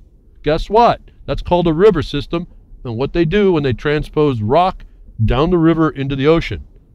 The detected levels of thorium are low enough that they don't pose a concern to outdoor workers, the EPA said. Now, I didn't go check the nuclides. Maybe they're lying, but that makes sense to me. I told you the radiation that you check is going to be local to you. Fukuzilla doesn't do it. Everything. I can't see any of it that could be coming from there. And so here it is again. They lead you, and then they tell you it's just natural thorium. And Alex Jones' group went home, didn't he? We didn't hear another peep out of that, did we? University professor did the analysis spectrometer and said, oh, this is just radium and thorium. It comes out of the rock right here on the beach. But the media leads this fear terror tactic. So we got radiation, and I've told you a long time ago, they stopped the EPA. It's supposed to be helping you, and that's just a joke. That's an underlying joke. That's why I don't touch it too much. This is not, these people aren't here to help you. That's why they stopped monitoring. It wasn't to stop checking for Fukushima attacking the North America. It was because that they found out that they were going to be exposing so much radiation existing in the environment that they couldn't blame on Fukushima, that they were going to be outed for allowing it all this time. Some of which is natural. You live in a radiated world. This is some natural stuff that goes on.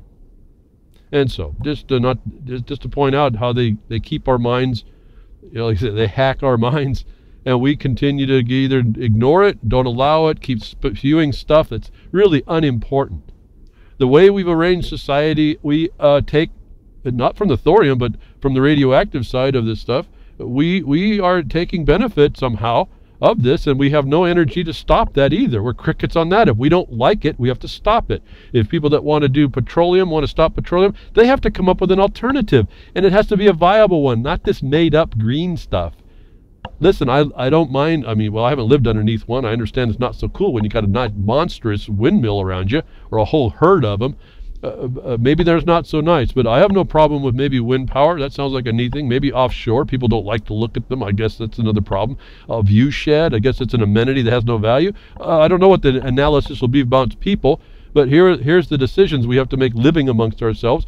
Solar cells, yeah, but what about the waste in making it there? That's pretty cool. I like that. I wouldn't be no, but it's not viable when you go to industry and what we need in the world.